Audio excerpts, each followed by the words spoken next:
My refutation speech is on Brian's, which is his major claim is that chemicals put in animals that give us food could have a negative effect on people's health. His secondary claims are that the antibiotics used on food-producing animals could have a negative effect on public health, and the hormones used in food-producing animals have a negative effect on the environment. Alright, so he starts off his argument by saying that 32.5 million cows were slaughtered last year, which is irrelevant to his claim, because it has nothing to do with the public health.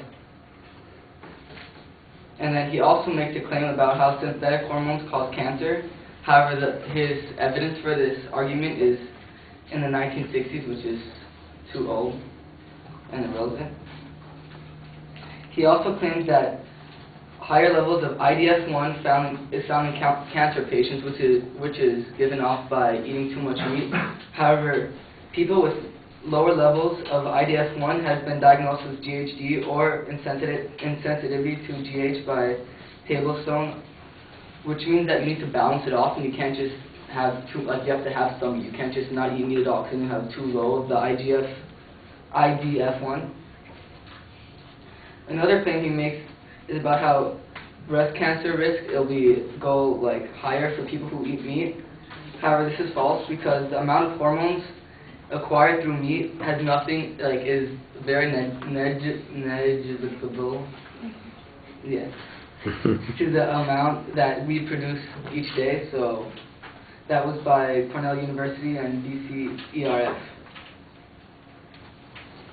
He also finds an article about how there was a study done in Puerto Rico about how the antibiotics put in meat has made girls go have puberty at a younger age. However, this was also done very late, and it was in the 1980s, which makes it insufficient. He also makes a claim when he says that antibiotics cause problems when it encounters bacteria in our systems. However, there is no evidence to support this claim. And in his argument, he also states that chickens who receive this antibiotics have matured twice as fast, but that's all he says. He doesn't put it into context with his argument. And in his secondary claim, he states that his secondary claim is that hormones used in foods, that food-producing animals have a negative effect on the environment. He makes a connection between how animals who take these hormones have their hormones in the feces that they leave behind, and the plants end up growing in the soil. However, he makes an assumption that the plants growing in the soil will negatively affect the environment. However, there was no background information that the plants will affect the environment just because they are grown in that soil, or that the soil could be affected just because the feces were there. And he also makes a sweeping generalization by saying later that the hormones extruded by animal species could cause the DNA alteration in aquatic life. However, he has no connection in between how the feces will enter the aquatic life. It's just that the feces will affect them.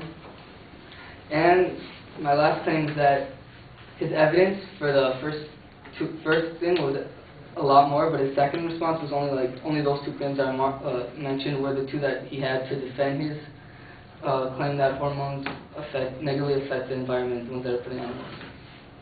That's all.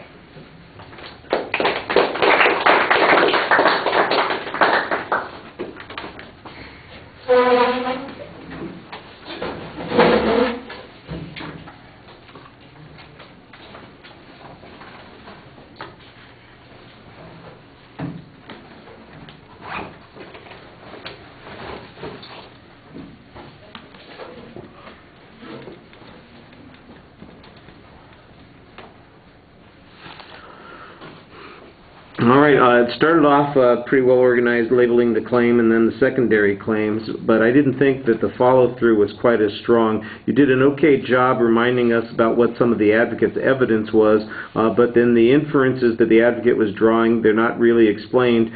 We just get some general critique of what the evidence is, and I don't think that you get much out of that.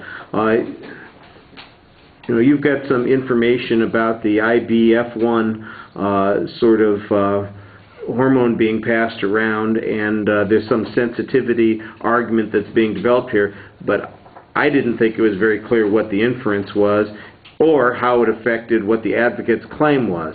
Then there's a challenge on breast cancer. It sounds like you've got a quote here that's coming from an authority.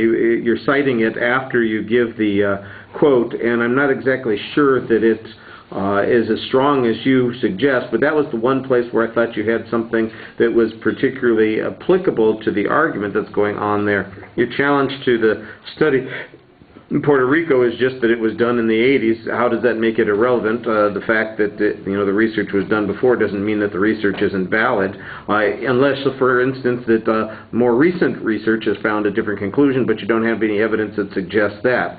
Then there are a few other presses that you've got, and that's mostly what the speech consists of, a set of presses. I didn't see very clear signposting in the body of your arguments, and that needed to be a little bit sharper. On the whole plants, hormone in the feces issue, I think you kind of dance around that point and miss a couple of opportunities. For instance, where's the information that hormones are going to be absorbed by a plant through the feces? That seems to be a presupposition in the advocate's argument, but is there any evidence to believe that that's true?